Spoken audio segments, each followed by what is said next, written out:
Fala galerinha do nono ano, tudo bem com vocês? Como vocês sabem, eu sou o professor Rafael, o professor de Geografia do nosso canal GeoFácil, e vim com o objetivo aqui de todos os vídeos que é facilitar a sua vida. Então, para poder facilitar a sua vida, facilitar como, professor? Te explicando da maneira mais fácil e mais simples possível para que você possa entender da melhor forma possível. E nos vídeos de correções, fazendo as correções da maneira mais simples e rápida possível para você poder aprender ganhando tempo. Tudo bem? Então, para isso tudo poder acontecer, se inscreve agora no nosso canal, deixa o seu super like, um super comentário. Você não vai gastar mais do que 5 segundos para você poder estar se inscrevendo no nosso canal. Basta clicar aqui embaixo, aqui ó, e você já estará inscrito no nosso canal. Tudo bem? Bora lá então? Olha, hoje estamos falando aí do vídeo de explicação do texto, explicação do conteúdo da semana 4 do PET 3, do terceiro bimestre. Conteúdo de geografia. Professor, me fala aí qual que é a página que o senhor está. Estamos aí na página 87 do seu PET, tudo bem? E hoje nós vamos falar aí um pouco mais sobre a Ásia, né? Só porque dessa vez a gente vai estar englobando mais a questão econômica da Ásia. A grosso modo, vou dar uma explicaçãozinha rápida para você entender como começou esse grande desenvolvimento econômico, né, no continente asiático, de alguns países, é claro, não são todos, né? Mas eu vou dar um grande exemplo da China. A China, ela há previsões que nos próximos 2 anos, 3 anos, ela ultrapasse os Estados Unidos no que se refere à economia, à produção de qualquer tipo de produto aí, tá? Então ela, em questões econômicas, de dinheiro, ela vai estar produzindo mais do que os Estados Unidos. Ela tem investido pesado nisso daí, só porque nem sempre foi assim, tá?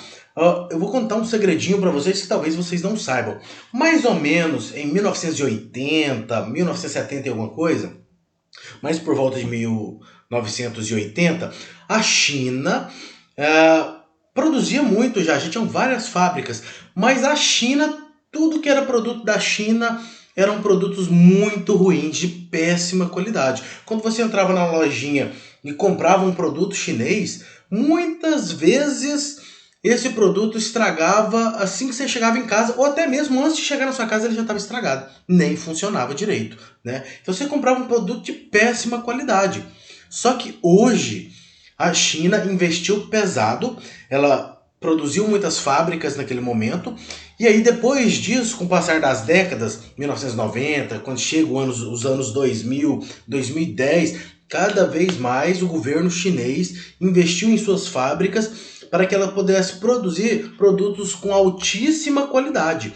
E hoje a China produz sim, né, muitos diversos produtos com muita tecnologia.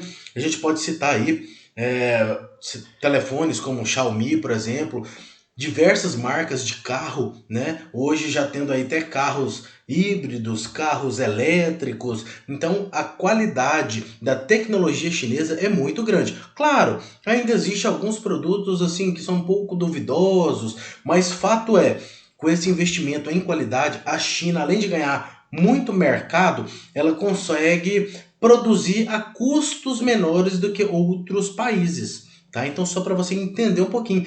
E isso, dessa maneira que aconteceu com a China, também aconteceu com outros países, que é o que a gente vai falar aí agora, né? Você já deve ter visto falar dos tigres asiáticos, os novos tigres asiáticos, que na verdade é um agrupamento de alguns países que conseguiram desenvolver o setor secundário, as indústrias, né? E com isso revolucionar a economia do seu país, tá? Então vamos ver o que tem o texto tem para falar para a gente aqui. Ó, grande parte da população da Ásia se concentra em áreas rurais. A gente já viu isso no texto anterior, né? E nas suas atividades estão voltadas para o setor primário da economia. A agropecuária, a exploração de recursos naturais, são atividades fundamentais, sobretudo em países em desenvolvimento no continente. A agricultura praticada na Ásia varia em termos do tipo de cultura, do nível de tecnologia empregada ou do destino de produção. Em geral, as atividades agrícolas no continente asiático são realizadas com pouca tecnologia, baixo nível de mecanização, quer dizer, poucas máquinas, né? E o emprego de mão de obra familiar. Lembra que no vídeo anterior de explicação, eu expliquei para vocês que o tipo de agricultura normalmente praticada na Ásia é a agricultura de jardinagem, que normalmente, devido principalmente ao relevo asiático, que é muito acidentado, com muitos morros, montanhas, né, vulcões também, eles não conseguem ter um terreno plano. E aí com isso não é possível utilizar muito trator, plantadeira, colhedeira.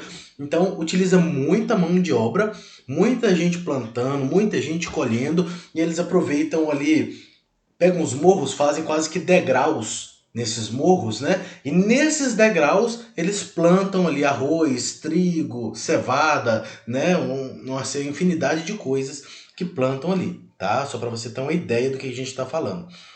A produção é destinada basicamente para o consumo interno. Claro, imagina uma população que é a maior população do mundo. Todo o tanto que se produz é pouco, né?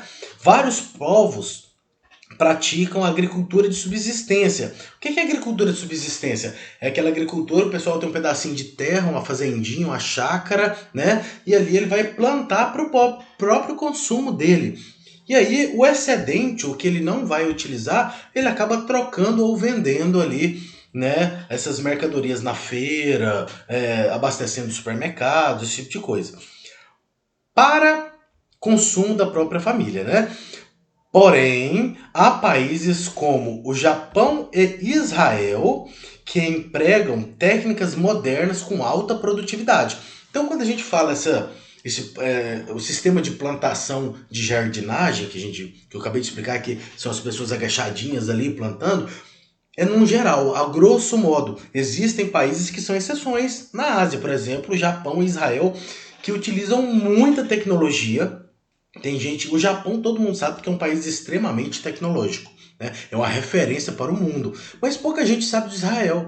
Israel é também, principalmente na última década aí, se tornou uma referência em tecnologia e que emprega técnicas modernas com alta produtividade, tá? Se você quiser até marcar aí Japão e Israel, tá? Para você facilitar para você. Em áreas tropicais são comuns as plantations, né? Propriedades agrícolas cuja produção é voltada para produção, para exportação. Então, sempre que falar plantations, é nesse sentido que é voltado para exportação, tudo bem? E que utiliza maquinários mais modernos, tá?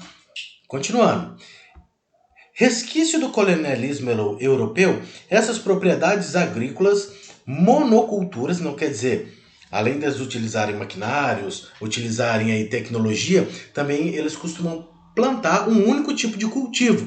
Ou só milho, soja, arroz, trigo, alguma coisa nesse sentido assim, apenas um tipo, tá? Monocultura. São cultivados produtos tropicais, como café, tabaco, algodão, frutas, chá, cana-de-açúcar, entre outros. A risicultura, pouca gente sabe o que é risicultura, que é o cultivo do arroz, né? Ocupa grandes áreas de plantio no continente asiático. A China e a Índia são os dois maiores produtores de arroz do mundo, tá? Só para você estar informado e sabendo um pouquinho mais aí. Continuando.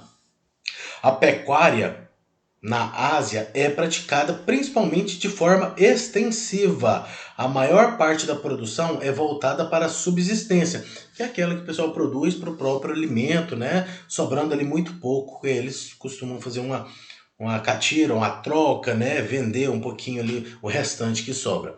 Os principais rebanhos são de bovinos, suínos, bovinos de novo, né? Deve ser muito bovino, né? Porque você tem duas vezes aqui, né? E os bufalinos, né, os búfalos. Esse tipo de atividade é realizada em amplas extensões de terra na Ásia Central, Oriente Médio, áreas com vegetação de baixo porte, né, como as de estepes, quer dizer, plantas baixas, né, rasteiras ali, utilizadas como pastagens. Pessoal, uma curiosidade que eu preciso falar para vocês, na Ásia é onde tem a maior variação de religiões existentes no mundo, tá? Inclusive, dentre essas religiões, nós temos aí a religião do hinduísmo, que é aquela religião que eles utilizam seres naturais, né? O sol, a lua, montanhas e também alguns animais como deuses, né? Então, quando se chega na Índia, a Índia é onde tem a maior concentração de gado bovino do planeta Terra. Só que lá a vaca é sagrada. Então lá eles não matam a vaca, não comercializam a carne dela, não comem carne de vaca, nem nada do tipo, pois ela é sagrada, né? Então ali é porque ela foi se procriando e foi tendo uma grande quantidade. O Brasil é o país que mais produz carne bovina do planeta. Mas aonde se tem mais carne é a Índia, só que lá não se comercializa. Só para você ter ideia. E assim existem outros locais, tá? Nos últimos anos, o continente asiático passou por um processo de intensa industrialização, que é o que eu falei para vocês. Desde 1980 para cá, vários países asiáticos investiram pesado na industrialização. Vou contar um segredinho para vocês aqui. Talvez vocês nem saibam, mas como alunos do nono ano, anota essa dica aí.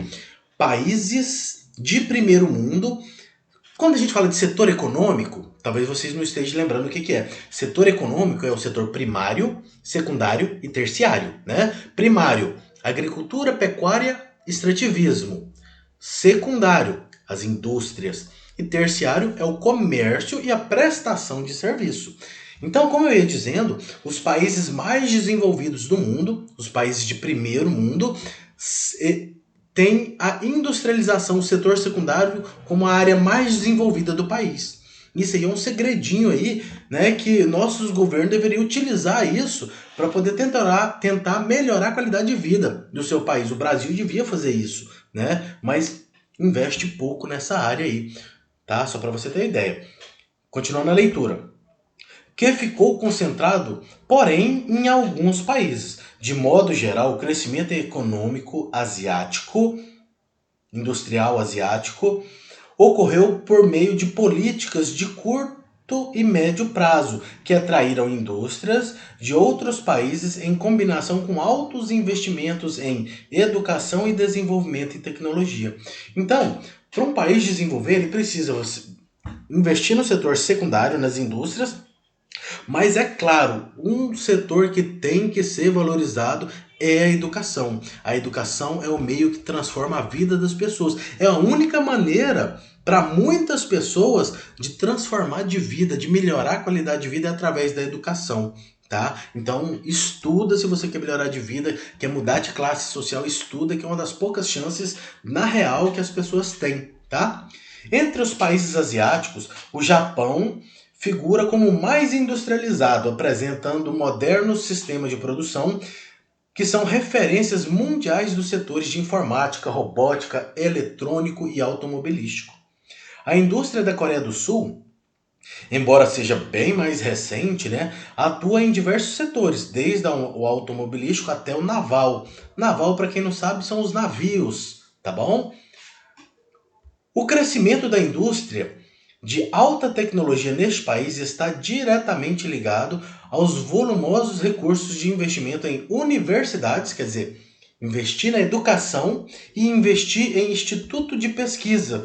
Esse é a receita do bolo, galera. Esse é o segredo para um país conseguir melhorar sua qualidade de vida, a população viver de uma maneira melhor e um país conseguir chegar a ser um país de primeiro mundo, tá? Essa é a receita. Pena os nossos governantes não utilizarem, não verem ou não quererem usar isso aí, tá?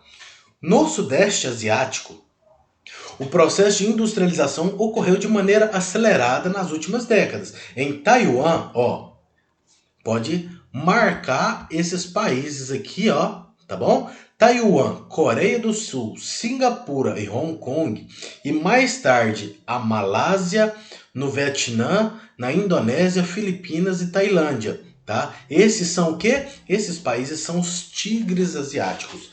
Professor, não entendi bem. O que é os tigres asiáticos? O que são os tigres asiáticos? São países da Ásia que tiveram um grande desenvolvimento industrial, um grande desenvolvimento econômico no setor secundário, as indústrias e educação, né, nesse sentido aí, e com isso conseguiu melhorar muito a educação, melhorar muito a economia do país e com isso devagar tem melhorado a qualidade de vida daquela população, tá?